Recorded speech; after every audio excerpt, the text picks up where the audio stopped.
Welcome to Mythos AI, your source for Cliff's Notes on complex subjects. Join Anna and Phil for yet another engaging conversation. Welcome back, everyone. Today we're diving deep into the answer to Quizzypedia, Season 206, Question 9. And for this deep dive, we're in the chemistry category. The question asks, what industrial process developed in the early 20th century revolutionized agriculture by enabling the large-scale synthesis of ammonia from nitrogen and hydrogen?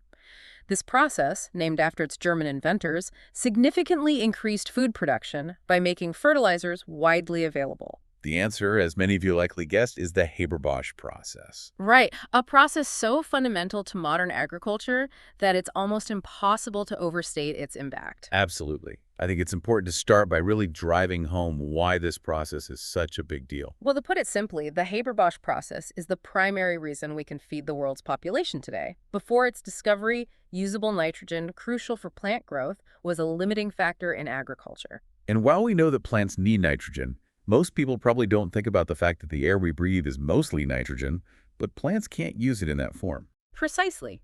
It's about accessibility. Think of it this way. Imagine a thirsty traveler surrounded by seawater. The resource is abundant, but it's unusable in its current state.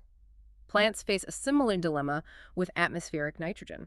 So the Haber-Bosch process essentially acts as a sort of translator, converting nitrogen into a language that plants can understand. Exactly. It gives them access to this vast reserve of nitrogen that was previously out of reach, allowing them to thrive. Which brings us to the heart of the matter, Ah. the process itself. Can you walk us through how it actually works? What's involved in transforming atmospheric nitrogen into a usable form for plants? So at its core, the Haber-Bosch process is a chemical reaction.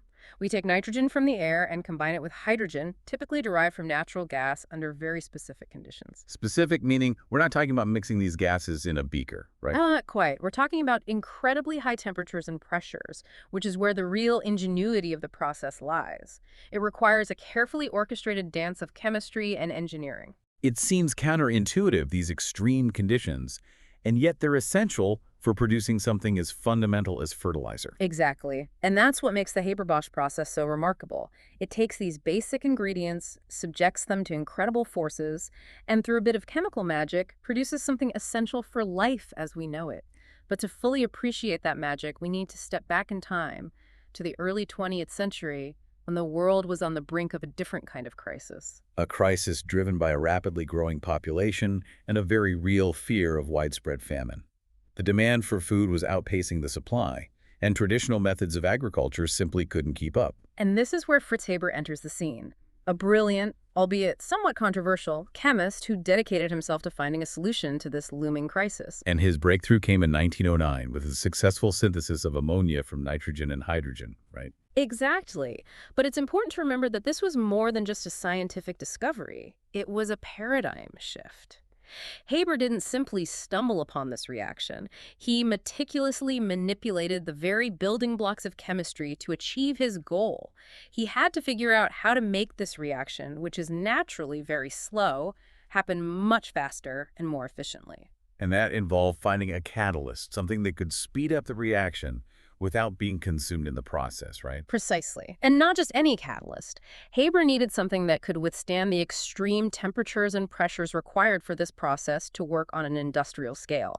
It was a monumental challenge. Sounds like we're talking about a completely different world of chemistry. In many ways, we are. This was cutting-edge science, pushing the boundaries of what was thought possible. But even with Haber's breakthrough, the challenge of scaling this process up from the laboratory to a level that could actually impact global agriculture remained a daunting task, to say the least. Absolutely. And this is where Carl Bosch, an exceptionally talented engineer, enters the picture. Tasked with transforming Haber's laboratory triumph into an industrial reality, Bosch faced a unique set of hurdles. Imagine trying to design and build equipment that can operate under immense pressure at incredibly high temperatures day in and day out without failing. Sounds more like trying to contain a small star than a chemical reaction. It's a fitting analogy. Bosch had to essentially invent new branches of engineering to make this process work. He pioneered advancements in metallurgy to develop materials that could withstand these extreme conditions, created innovative reactor designs to handle the high pressures involved, and constantly refined the catalyst to improve efficiency. A remarkable feat of engineering, no doubt. Without a doubt. And it's crucial to remember that the Haber-Bosch process, as we know it today, isn't solely the result of a single eureka moment. It represents the culmination of scientific brilliance and engineering ingenuity, a testament to the power of collaboration in overcoming seemingly insurmountable challenges. It's a story that reminds us that progress often hinges on the synergy between different fields, a fusion of ideas and expertise. Precisely. The Haber-Bosch process is a testament to that very principle. But as with many innovations that reshape our world, the story doesn't end there. It's crucial to explore both the profound benefits and the complex consequences of this process. A perfect segue, then, to discuss the impact of the Haber-Bosch process on agriculture, particularly its role in what's often called the Green Revolution. The Green Revolution. This period, beginning in the mid-20th century, marked a turning point in our ability to feed a rapidly growing population. And at the heart of it was a crucial goal: boosting agricultural yields to unprecedented levels. It was a multifaceted effort encompassing new high-yield crop varieties, advancements in irrigation, and critically, the widespread adoption of synthetic fertilizers. And that's where the Haber-Bosch process comes in. Without it, the mass production of these fertilizers, particularly those rich in nitrogen, simply wouldn't have been possible on a scale large enough to make a difference. Exactly. The Haber-Bosch process provided that critical link, a steady and essentially limitless source of ammonia, which forms the basis for most nitrogen-based fertilizers. It freed agriculture from its reliance on less reliable and less efficient sources of nitrogen. So we're talking about a shift from things like manure and crop rotation to a system where farmers could access a consistent and readily available supply of nitrogen fertilizer. Precisely. And the impact was significant. Crop yields increased dramatically, transforming our ability to produce food on a global scale. The Haber-Bosch process played a pivotal role in averting widespread famine and supporting the remarkable population growth witnessed in the 20th century. It's almost dizzying to think about the ripple effect of this one chemical process on the course of human history. It's a powerful reminder of how seemingly unrelated fields of study can have profound and interconnected impacts on our lives. But it's also a reminder that even with the best of intentions, innovations rarely come without trade-offs. And in the case of the Haber-Bosch process, those trade-offs, primarily environmental, are becoming increasingly difficult to ignore. This ability to produce food, as essential as it is, has come at a cost. Unfortunately, yes. And to understand that cost, we need to delve into the often overlooked concept of nitrogen pollution. You see, while nitrogen is essential for plant growth, too much of a good thing can throw natural systems out of whack. It's all about balance, right? Nature thrives on these delicate equilibriums, and the Haber-Bosch process, by making nitrogen so readily available, has, in a sense, tipped the scales. Exactly. And this excess nitrogen, often in the form of runoff from agricultural fields, ends up in our waterways. Think of it like this. Imagine pouring fertilizer into a pristine lake. It might seem counterintuitive, but this influx of nutrients can be incredibly destructive to aquatic ecosystems. It sounds like we're essentially over-fertilizing our rivers, lakes, and oceans. What does that actually look like in these environments? Well, one of the most visible and damaging consequences is a phenomenon known as eutrophication. Essentially, the excess nitrogen fuels an explosive growth of algae. These algal blooms, while they might seem harmless on the surface, have a cascading effect on the entire ecosystem. So it's not just about aesthetics. These algal blooms have a darker side. Exactly. As these blooms die off, their decomposition consumes vast amounts of oxygen in the water, essentially suffocating fish and other marine life. This leads to the formation of dead zones, areas devoid of life, in our oceans and waterways. A sobering reminder that even actions taken with the best intentions can have far-reaching and often unforeseen consequences. Absolutely. And unfortunately, the environmental impact of the Haber-Bosch process extends beyond nitrogen pollution. The process itself, heavily reliant on fossil fuels, is a significant contributor to greenhouse gas emissions. So we're talking about a double whammy.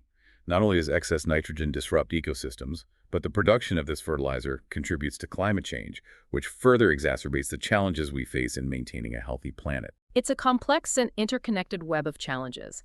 And as we delve deeper into the ramifications of the Haber-Bosch process, it becomes increasingly clear that we're dealing with a multifaceted problem that requires nuanced solutions. It's a sobering thought that this process, so vital to sustaining our current population, carries such a heavy environmental burden.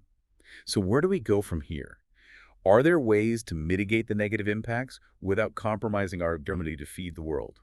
There are several promising avenues being explored, each with its own set of challenges and opportunities. One approach that's generating quite a bit of buzz is the concept of green ammonia. Green ammonia, that's a new one on me. How does it differ from the ammonia currently produced through the Haber-Bosch process? The key difference lies in the energy source. As we discussed, conventional ammonia production is heavily reliant on fossil fuels, contributing significantly to its carbon footprint. Green ammonia seeks to break that dependence. So using renewable energy sources like solar or wind power to drive the process instead. Exactly. By transitioning to renewable energy, we could dramatically reduce or even eliminate the greenhouse gas emissions associated with ammonia production.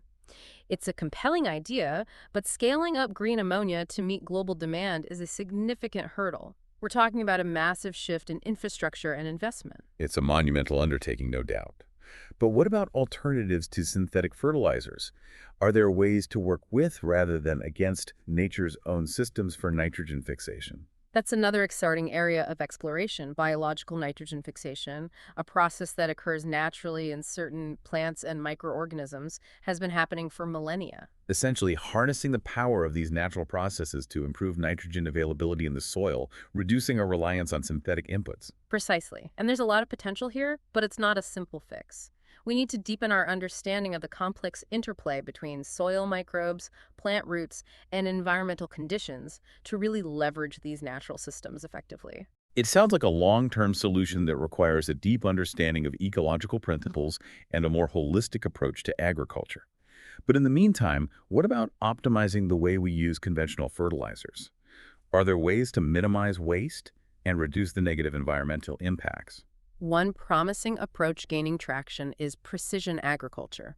This involves using technology, data analysis, and sensors to tailor fertilizer application to the specific needs of crops and fields. So delivering the right amount of nutrients at the right time to the right place, minimizing runoff and maximizing efficiency. Exactly. By optimizing fertilizer use, we can reduce waste, lower costs for farmers, and minimize the environmental impact. It's a win-win-win scenario. It seems like the challenges posed by the Haber-Bosch process, while daunting, are driving innovation and pushing us toward a more sustainable and equitable future for food production. Absolutely. It's a powerful reminder that progress in one area often requires a broader perspective, considering the interconnectedness of our world and seeking solutions that benefit both humanity and the environment.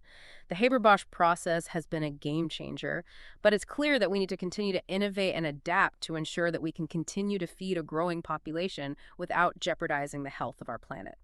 A thoughtful and essential conversation. Thank you for joining us for this deep dive into the intricacies of the Haber-Bosch process. It's a story of innovation, unintended consequences, and the ongoing search for balance in our relationship with the natural world. Thanks for listening to Mythos AI. Stay tuned for more concise insights. And remember to hit the like button and subscribe for future episodes.